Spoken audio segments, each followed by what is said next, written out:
5번, 1번도 확실하게 틀렸죠. 2번 맞습니다. 그죠? 3번, 4번. 자, 4번 틀렸네, 4번. 4번도 틀리고, 5번도 역시 틀리고. 답이 3개다, 3개. 자, 6번. 6번. 이거 뭐 아시면, 3초 만에 답이 나올 수 있는 건데. 자, 아파트의 개별 수요 함수 조지가 있고 동일한 수요자가 500명이 있습니다. 또 이 아파트의 공급자가 100명이 있는데 이들 각 공급자의 공급 함수가 주어져 있다. 당해 아파트 시장에서 균형 가격과 균형 거래량이 얼마이냐? QDM, M은 마켓 시장입니다. 시장 수요 함수. 시장 수요 함수는 500명이랬죠. 500명. 500명 QD. 이 개별 수요인데 개별 수요고 이게 시장 수요입니다. 개별 수요 500명. 500배 시장 수요다. 이렇게 했으니까 500 QD. 500배 해도 500배. 500배 같으면 바로 개별 수요 500 괄호 열고 12 빼기 2P 이렇게 돼 있죠. 아, 이건 참 3초 만에 하는 게 아닙니다. 조금 더 시간 걸립니다. 죄송합니다. 여기 이제 시장 수요로 시장 수요. QDM, QM. 시장 수요입니다. 시장 수요. 그 다음, 시장 공급이, 개별 공급 QS가 얼마냐면 20P죠. 20P. 근데 이제 시장 QSM. 시장 공급은 몇 명이었죠? 공급자가 100명. 100Q. 100QS. 이것도 마찬가지. 100배 곱하기 100배. 100배. 개별 공급의 100배. 개별 수요의 500배. 그게 이제 시장 수요, 시장 공급이 됩니다. 그러면 500배 했을 때, 100배 했을 때, 이 두 개가 이제 같은 거니까, 같아. 이렇게 놓고 풀면 됩니다.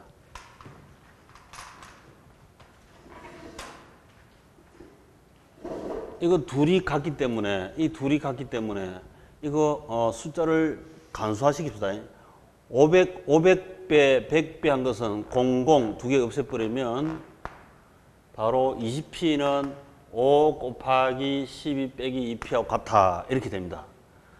자, 두 개 00을 없앴습니다. 1은 있으나 말하죠? 바로 20P. 20P지, 20P는 이퀄 5 곱하기 10이면 5, 20, 5, 1은 5, 60이지. 60 빼기 5 곱하기 2는 얼마다? 5, 20. 이렇게 같습니다. 그래서 요게 공급, 요게 수요, 둘 같아. 균형은 같은 거니까. 그러면 20, 마이너스 10P를 절로 넘기면 30P죠. 30P가 60이니까 P는 얼마다?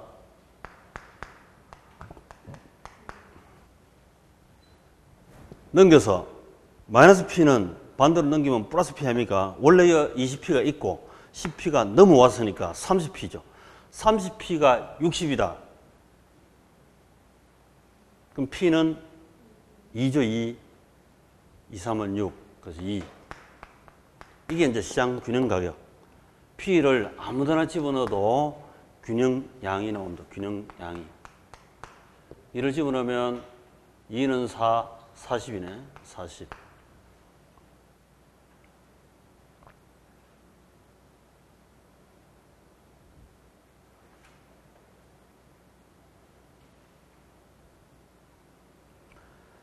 이번에 2만 원일 때 시장 균형량은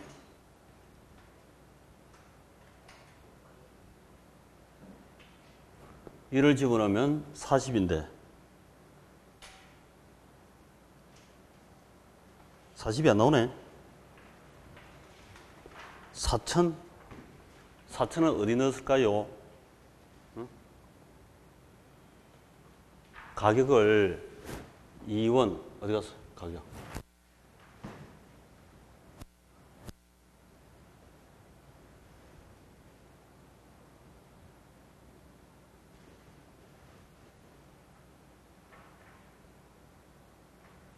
잠깐.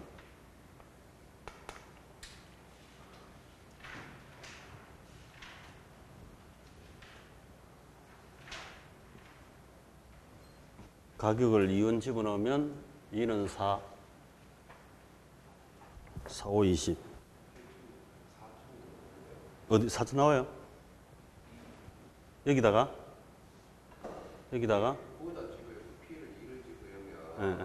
12 마이너스 8이 돼가지고 12 마이너스 4가 돼가 8이지 않습니까? 네. 8로 40하면 4천. 이거 집어넣으면 나옵니까? 위에다 집어요. 위에다 집어넣어도 되고 아래 집어넣어도 되고 4천 나옵니까?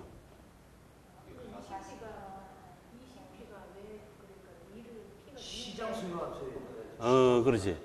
이거는 P 구하기 양식이고 P를 구해가지고 여기다 집어넣어야 전체가 나오지. 맞습니다. 여기다 그대로 집어넣을 일이 아니고 바로 이를 이거는 가격 구하기 위해서 약분하듯이 생략하고 구한 거고 가격 구해놓고 나서 그 다음 가격을 여기다가 저기다가 집어넣으면 4천 이렇게 나와요. 4천. 4천 제곱입니다. 자, 조금 어렵네. 개념은 어렵지 않다.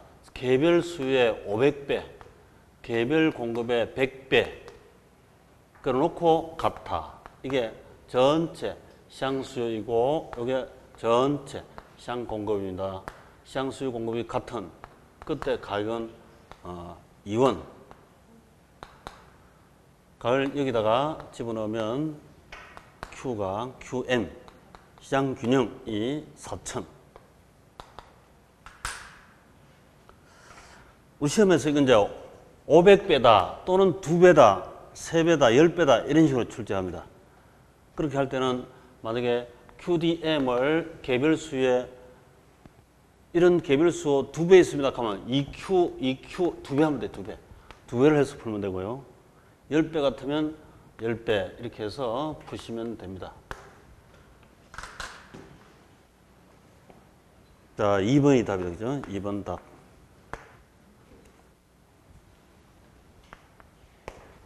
(7번) 다음은 부동산 시장의 특성에 관한 설명이다. 옳지 않은 것은 부동산 특성으로부터 부동산 시장 특성이 나옵니다. 자, 1번 부동산은 여러 가지 법적 제한 때문에 부동산 가격이 왜곡되고 시장의 조절 기능이 저하되기도 한다. 토지는 원래 자연의 선물로 토지가 태어났기 때문에 공공재적 성격이 강하죠. 그래서 공법 규제가 많습니다. 각종 공법 규제가 많은데 그 공법 규제 때문에 제한되는 경우, 왜곡되는 경우가 많다. 내가 땅을 샀더니 공법상 묶여버린 바람에 땅값이 툭 추락할 수도 있고 또 대장으로 승진하는 바람에 엄청 폭등할 수도 있습니다. 그렇죠? 왜곡, 괴리 현상이 나타난다. 맞다. 그 다음에 2번 부동산은 내구재이기 때문에 수요가 감소하더라도 기존 공급량이 쉽게 줄어들지 않는다. 내구재, 영속성 등으로 비감모, 비감가, 비소모 맞는 말이죠. 영속성 등. 3번 부동산의 고가성으로 인해서 매매 기간이 장기간 걸립니다. 그렇죠. 일생일대 매매 사건이므로 신중을 거듭합니다. 개별 수요 공급자도 그렇고 시장 전체에서도 그렇게 나타나죠. 그 다음에 4번 부동산 시장은 개별성으로 인해 일물가 법칙이 성립하지 않는다. 개별 가격이므로 동일물에 대하여 동일 가격이 성립하지 않는다. 맞는 말씀이죠. 5번 부동산 부정성 때문에 부동산 시장이 여러 개의 부분 시장으로 나눠지는 시장의 분화 현상이 나타난다. 시장 지역별로 국지적 세분화 부분 시장 분석한다는 것은 부정성입니까? 부동성입니까? 부동성이죠. 그래서 틀렸다. 5번이 답. 자, 우리 부동산 시장에 대해서 시험에 잘 나옵니다. 거의 매년 나옵니다. 크게 어렵지는 않은데 매년 나옵니다. 자, 8번. 다음 제시된 조건 하에서 수요가 증가한다면 거미집 이론에 의해서 AB 부동산 모형 형태는, 자, 거미집 모형은 기울기 테스트라 했던 기울기 테스트. 일반적으로 수요 곡선이 탄력적이고 공급이 비탄력적입니다. 이게 부동산 시장의 일반적 특성입니다. 만남. 수요 곡선이 탄력적이고 공급선이 비탄력적이다. 이게 일반적이라 했죠. 자, 그러면 이건 수요 곡선이 탄력적이면 안정 수렴형이다 이렇게 했죠. 안정 수렴형. 수요가 여우다. 공급 곡선이 곰이다. 그러면 안정 수렴형이다 라고 했습니다. 수요가 탄력적. 수요가 탄력적이라는 것은 기울기란 것은 우리 밑변분의 높이니까 밑변분의 높이. 공급 곡선은 플러스 1 오른쪽, 높이로 플러스 3, 밑변 1분의 3 같은 이게 3이고 기울기가 수요 곡선은 왼쪽으로 갔으니까 마이너스 1, 위쪽으로 갔으니까 플러스 1, 마이너스 1분의 플러스 1 하면 이게 마이너스 1이죠. 마이너스 1. 수요 곡선은 마이너스니까 항상 붙는데 이게 절대치를 짚으면 마이너스가 날아가 버리죠. 그래서 1만 나온다. 이걸 무조건 수요 곡선에 공곡선 부를 때 밑에는 1이고 밑에 1이고 위로 많이 올라가면 비탄력적이고 적게 올라가면 누워있는 탄력적이다. 이렇게 결론을 맺어가지고요. 그대로 빠른 속도로 찾으면 되겠는데, 자, 한번 봅시다. A 부동산 탄력성은 1.2니까 1.2고 수요가 공급은 0.9이므로 수요 곡선은 더 탄력적이죠. 수렴이다. 맞습니다. 그 탄력성은 그대로 말해줄 때는 쉽다. 그대로 푸시면 돼요. 수요가 탄력적이고 공급이 비탄력적이다. 안정 수렴형이다. 맞습니다. B 부동산 탄력성은 0.8. 공급도 탄력성이 0.8. 0.8이면 똑같죠. 같으면 반복 순환형이다. 이렇게 했죠. 반복 순환형이다. 그 탄력성으로 바로 이렇게 줄 때는 이런 문제는 좀 쉽다. 탄력성으로 바로 줄 때는 쉽다. 탄력성으로 주지 않고 기울기 값을 줄 때는 무조건 1을 놓고 1을 놔버리고 위로 적게 올라가고 위로 많이 올라간다. 많이 올라간 것은 비탄력적이지. 적게 올라가면 탄력성입니다. 이렇게 결론을 맺어서 수렴이다. 이렇게 바로 확인하시면 되겠습니다. 이거 우리가 수요 함수, 공급 함수로 주어지고 숫자로 주어질 때도 있습니다. 그럴 때도 마찬가지.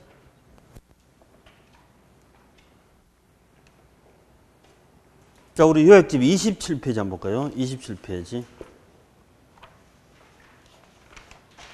27페이지 가시면 이 계산형이 어렵다고들 많이 쓰는데요. 탄력성은 기울기 테스트에 간단하게 불과하다 이렇게 생각하시고, 첫 번째 그 가운데 보니까 안정 수렴형. 예를 들어서 그 밑에 수요 가입 탄력성이 1.1이고 공급의 가입 탄력성이 1이다. 그럼 수요가 더 탄력적이니까 안정 수렴 맞습니다. 그런데 수요 곡선의 기울기가 마이너스 1.1이고 공급 곡선의 기울기가 0.9다 이렇게 돼 있죠. 요건 이제 어떻게 해석해야 될 것이냐. 무조건 분모에다 1로 놓으면 돼. 1로 놓고 1.1 올라갔고, 그 다음에 공급은 1분의 0.9 올라갔죠. 그럼 공급이 적게 올라갔잖아요. 수요가 많이 올라갔죠. 그럼 이때는 수요가 많이 올라갔으니까 공급이 적게 올라갔으니까 공급이 탄력적이죠. 수요가 비탄력적이고.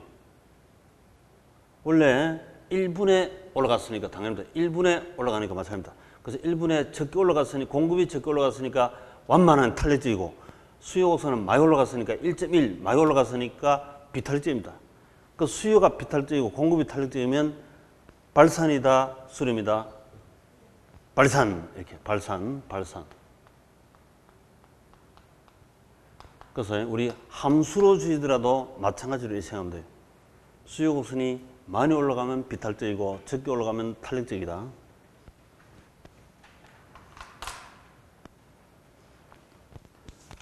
발산, 그 다음 순환 마찬가지.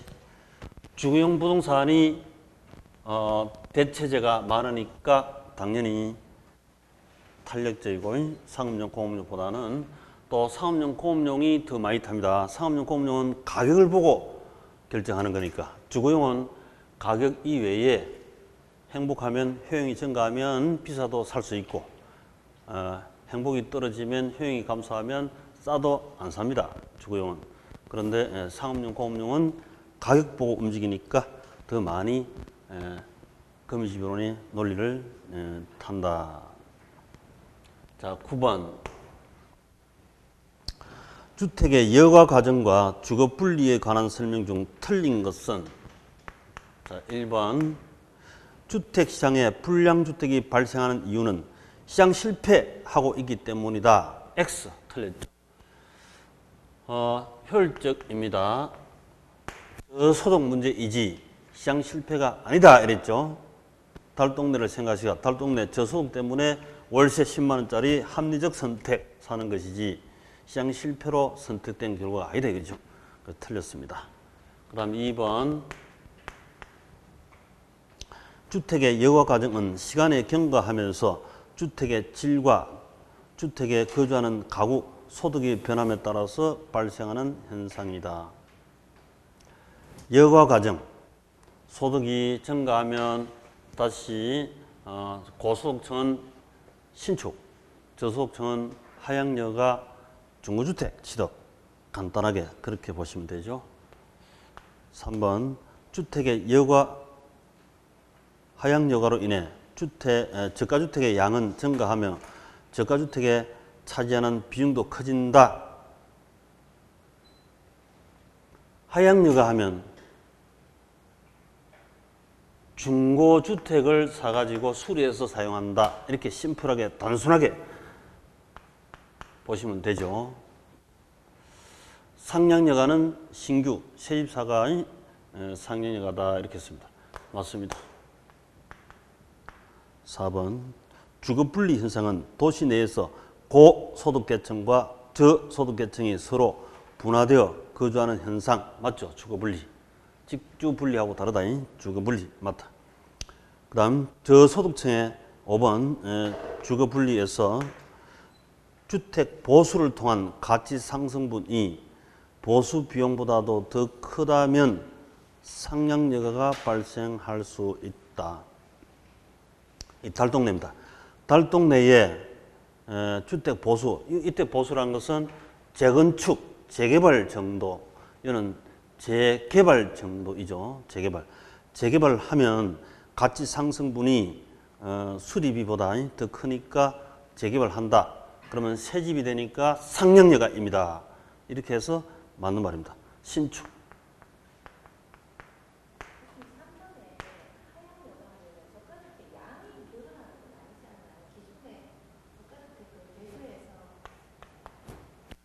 자, 이제 우리 3번에 저가주택 시장을 한번 보시면 저가주택 시장 수요 공급에서 저가주택의 시장에서 저가주택의 소득 증가, 인구 증가하면 신축 허가는 안 내준다. 그런 전제로 300만 원짜리 500만 원짜리 집 지면 신축 허가 안 내주겠죠. 정부에서. 그래서 저가주택 수요가 증가하면 집값이 1억짜리가 1억 2천 이렇게 상승한다. 그럼 초과 이윤이 공급자 호주머니에 들어갑니다. 그럼 공급자는 초과 이윤은 다 소멸할 때까지 공급이 증가하겠죠. 이때 공급 증가는 하향여가로 공급 증가합니다. 저가주택 시장에서는 하향여가로 공급이 증가한다. 신축이 아니고. 예. 그러면 이제 공급이 증가하면 가격은 원래 위치로 내려오고 수요 증가, 공급 증가해서 결국에는 거래량은 증가한다. 이게 일반적이라. 저가주택 양은 증가합니다. 보통 우리 새집 지어놓으면 가만히 있으면 헌집되고 점점점 중고주택으로 되어서 하향되잖아요. 하향여가. 그래서 저가주택 수요는 일반적으로 증가한다. 이론상도 이렇게 모델이 나와 있습니다. 그래서 하향 여가, 저가주택 수요 공급이 다 증가한다. 네, 그렇게 정리를 해 놓으시면 되겠습니다. 그리고 31페이지 요약집 31페이지 한번 볼까요? 요약집 31페이지 저 아랫부분에 보시면 우측에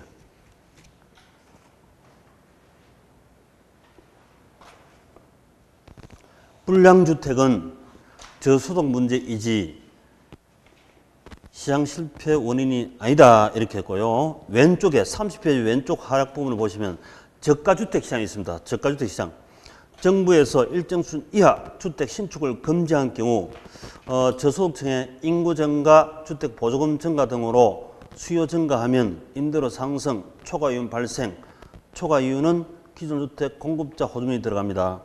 그럼 초과 이윤 다 소멸할 때까지 공급이 증가하는데 고가주택이 하향여가 되어서 저량 공급이 증가한다 이 말이죠. 그러시면 임대료 원래 수는 하락, 저거주택 양은 전체 시장에서 증가 거래된다. 양이 증가, 이게 바로 답입니다. 자, 됐죠?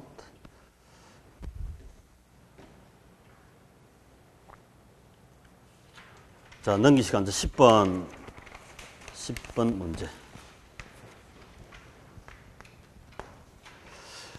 다음에 열거된 내용 가운데 저량 변수들만 묶인 것은 모두 몇 개냐? 저량.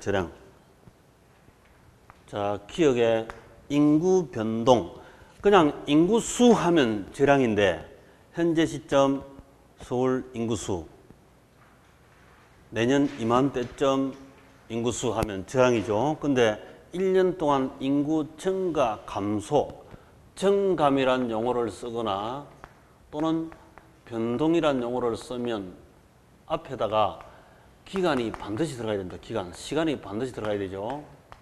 1년 동안 증가, 1년 동안 감소, 1년 동안 변동분, 유량으로 바뀌죠. 모든 변수가 증감, 변동이란 말이 들어가 보면 전부 다 유량입니다. 유량. 그래서 기억은 유량이고 가계소득. 자, 가계소득은 1년 동안 우리 총 수입이 연봉 1억이었습니다. 가격 비용이 3천만 원 비용을 사용했습니다. 그럼 1년 동안 7천만 원 소득이 생기죠.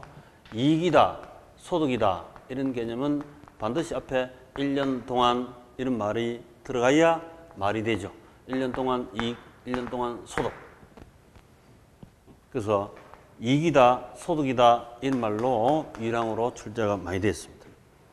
그 다음에 티귿. 자, 티귿은 국부. 현재 대한민국 전체의 유형 자산, 무형 자산 이렇게 국부. 자산이 우리 개별적으로 늘상 자산의 말을 쓰는데요. 이 자산이 대한민국 자산, 그게 국부입니다. 국부. 국가부. 그 다음에 부채. 이게 국가 외채라든지 부채. 순자산. 자산, 부채, 자본은 현재 시점 자산, 현재 시점 부채, 현재 시점 자본 이렇게 기본적으로 말이 되죠. 그래서 저량, 이것이 여기 저량이네요. 저량. 그 다음에 리얼, 주택 재고량. 대한민국 현재 시점에 바로 주택 수가 2천만 채다 하면 현재 시점 재고, 저량입니다. 저량. 그 다음에 국민 총생산, GDP죠. GDP.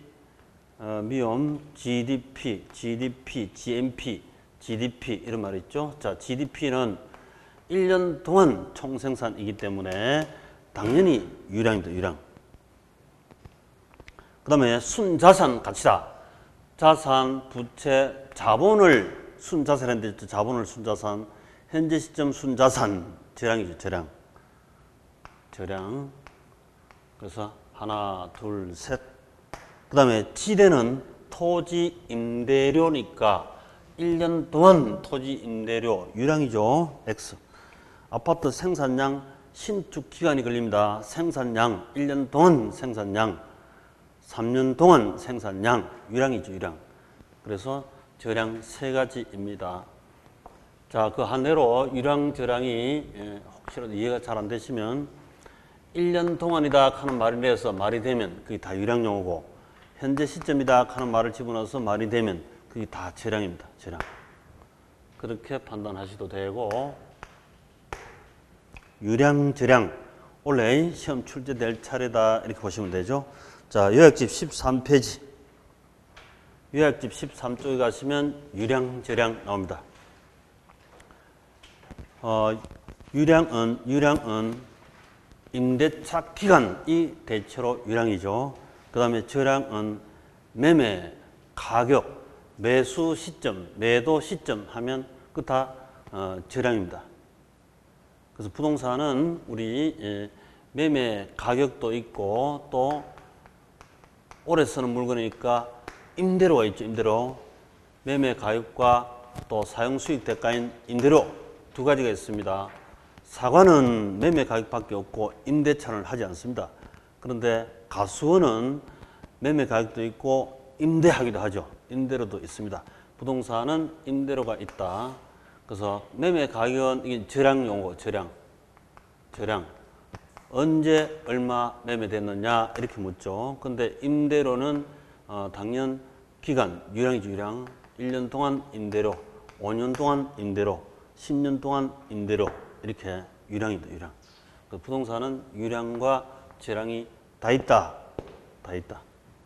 그래서 만약에 동산 같으면 기간밖에 없으니까 그냥 유량 이렇게 쓰면 되는데, 그죠? 근데 부동산은 유량, 저량이 앞에다가 분명히 임대차 기간, 매매 시점, 계약서 쓸 때 분명히 밝혀야 합니다.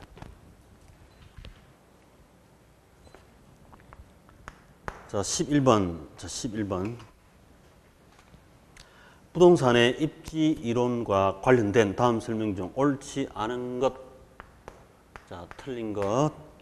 1번. 부동산에는 투자 대상 부동산의 위치가 주위의 다른 부동산과 어떻게 균형을 이루어서 입지하고 있는지, 즉 적합 원리에 합당한 입지 선정이 매우 중요합니다. 맞죠?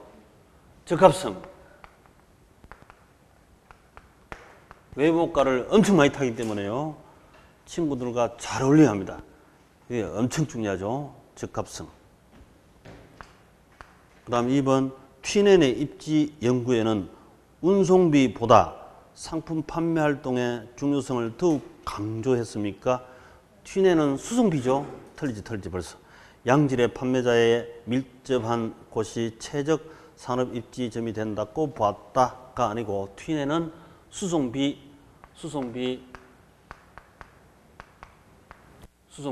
강조. 때로는 수송비만 강조를 했습니다. 틀렸죠. 그래서 2번이 답. 3번. 크리스탈러의 중심지 이론에 의하면 최소 요구치가 지하 도달 범위 내에 있을 때 중심지 투자 가능합니다. 맞는 말이죠. 공주에서 점포 300세대 입점, 공주에 사무실 하나 최소 요구치다. 근데 500세대에 입점하면 지하 도달 거리가 500세대이면 이건 돈 된다, 그죠? 돈 된다. 그래서 지하 도달 거리가 최소 요구치보다도 크면 돈 된다. 초과이윤이 발생. 만약에 300세대 입점하면 정상이윤이고 200세대 입점하면 손해다 해서 초과이윤, 손실, 본전 세 가지 판단 기준 맞습니다.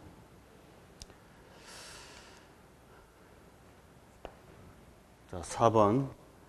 매장용, 사업용 부동산의 가능 매출액 추계 방식의 중 회계분석법은 지역 내에 인구 많으면 매출액이 증가할 테죠. 아까 마트.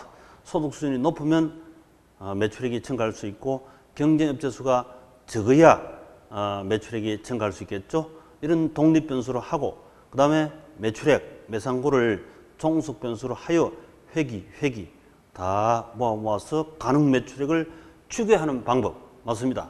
회계분석법. 그 다음 5번. 가구점, 여성 의류점 등은 선매품이므로 중차원 또는 고차원 중심지에 입지하는 경향이 있다. 가구점이나 여성 의료점은 비교 선택하는 거죠. 비교 선택. 저차원보다는 선매품은 주로 중, 고차원에서 쇼핑 구스 선택 입점이 주로 됩니다. 맞습니다.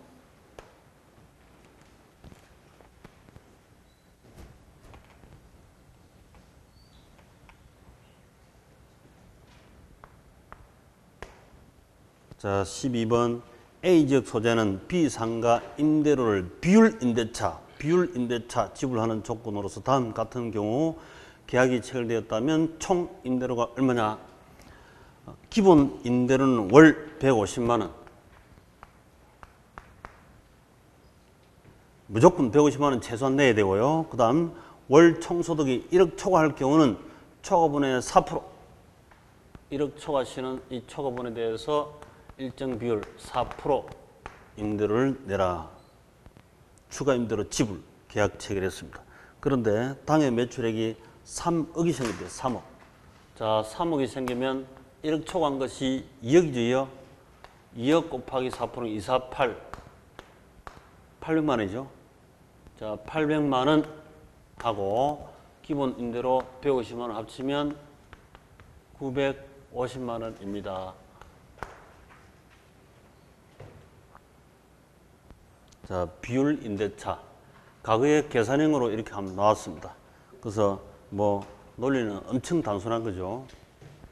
비율 임대차. 기본 임대료 있고. 자, 여기에 마트에 A, B, C 입점을 했습니다. A에는 손님이 엄청 많아요. 엄청 많아가지고 둘 다 아무리 장사 안 되더라도 150만 원 기본적으로 다 내라 이래 되죠. 150만 원 기본적으로 다 내라.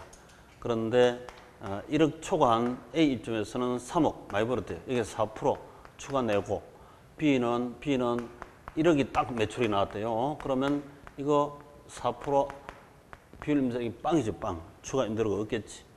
C 임대료는 아예 파리 손님밖에 안 온대요. 그럼 150만 원 내면 되죠. B도 150만 원 냅니다. A가 950만 원 이런 얘기겠지. 그래서 이제 비율 임대차. 자, 우리 85페이지 요약지 85페이지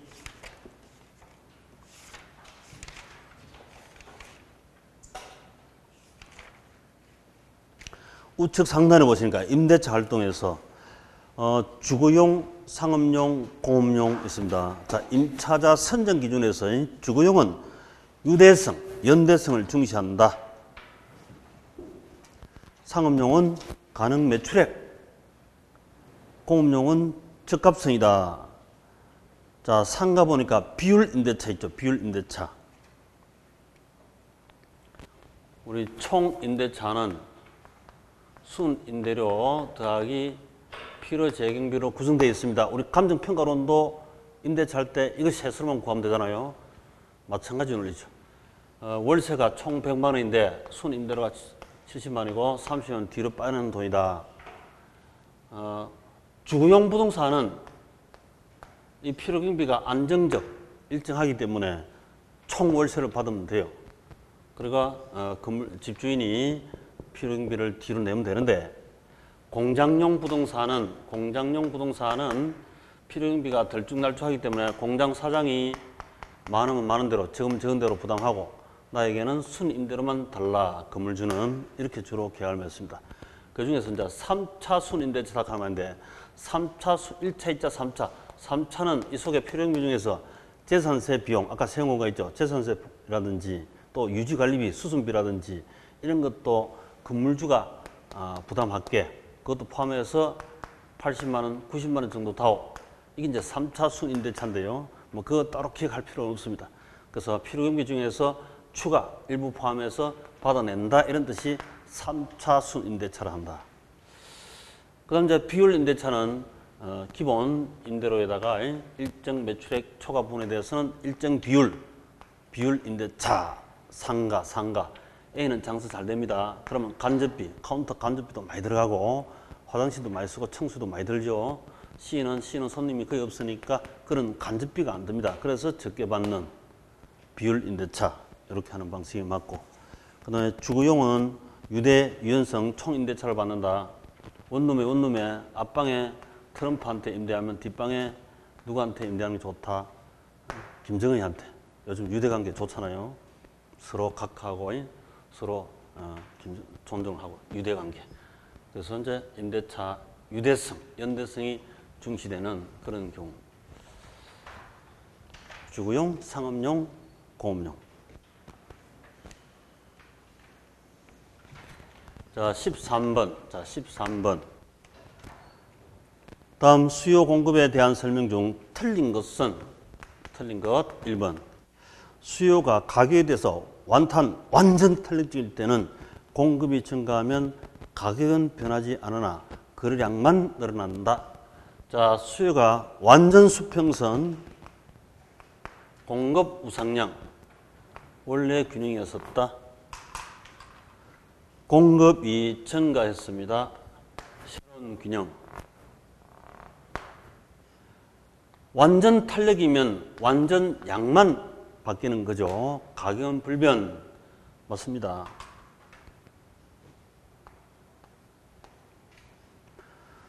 (2번) 공급이 가격에 대해서 완전 비탄력이다.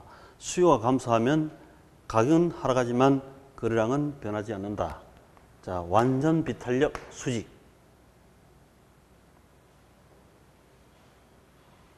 수요 곡선, 일반적 수요 곡선, 원래 만남. 자, 수요가 오늘 감소했습니다. 수요 감소하면 새로 만나는 점은 완비니까 양은 전혀 안 바뀝니다.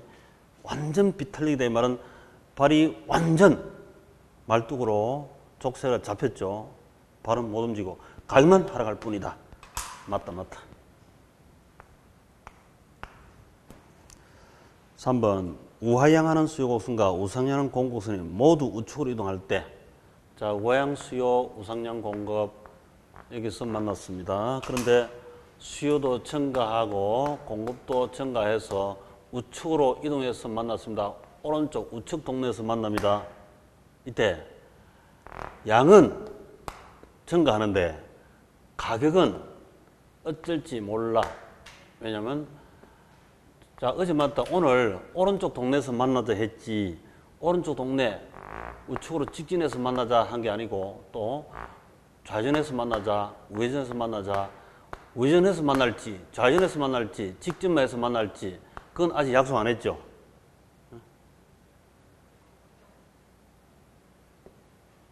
그래서 어제 만난 장소, 오늘 만난 장소가 우회전, 좌회전, 직진해서 만날지 그건 나중에 직전에 다시 통화를 할게 이렇게 됐습니다. 그래서 어디서 만날지 모르기 때문에 가격은 상승할지 하락할지 불변일지 모른다. 이게 답이다.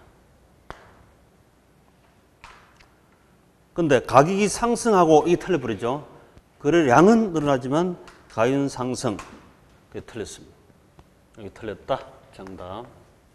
자, 여기 이제 좀 어려운 표현이다. 그죠? 어려운 표현이다. 우측 동네에서 만나되, 이게 직진해서 우회전 해버리면 가격이 하락하죠. 또 좌회전 해버리면 가격이 상승하잖아요.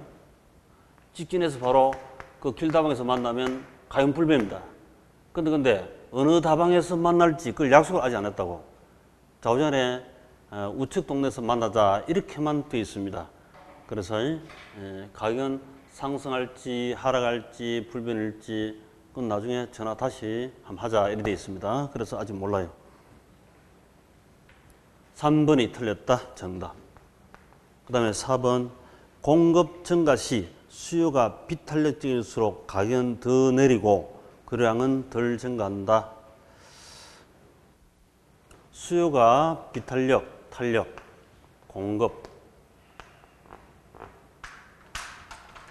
공급이 증가했을 때 탄력보다는 비탄력적일 때 가격이 더 하락한다. 맞는 말이지. 비탄력적이면 양은 적게 덜 증가하고 비탄력이니까 양은 적게 가격은 더. 맞는 말이죠.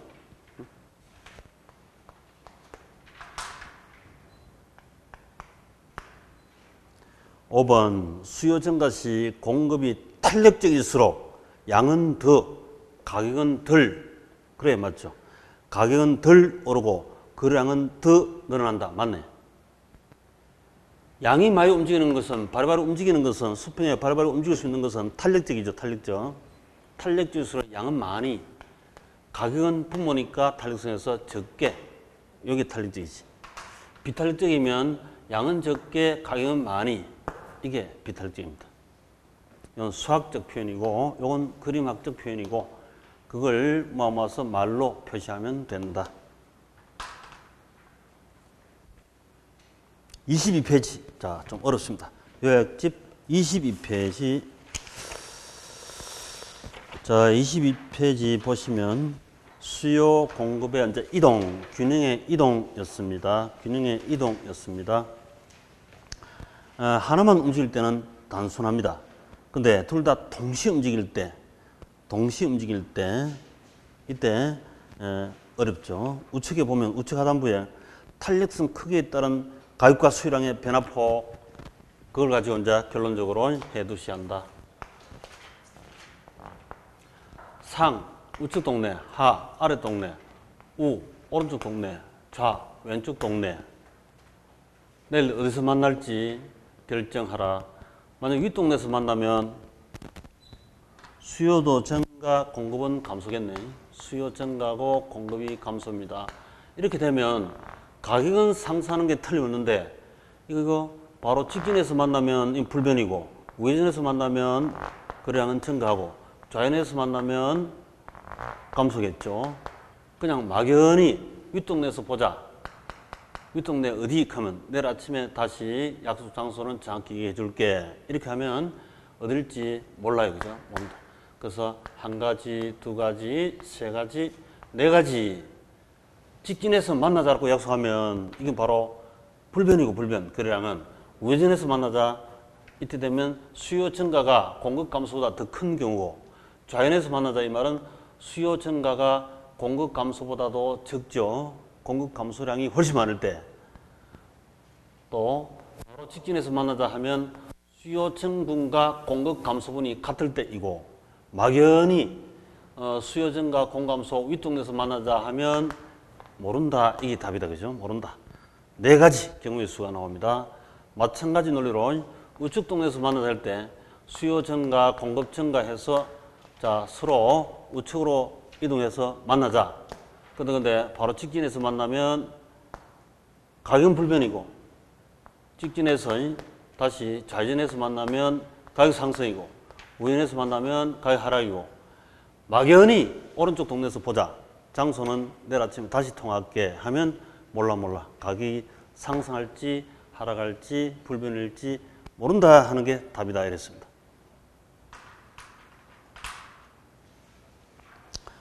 그래서 그 23쪽에 탄력성에 따른 가격 수량 변화폭하고 동시 이동했을 때 만남.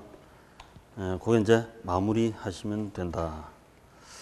자, 오늘 여기까지 하도록 합시다.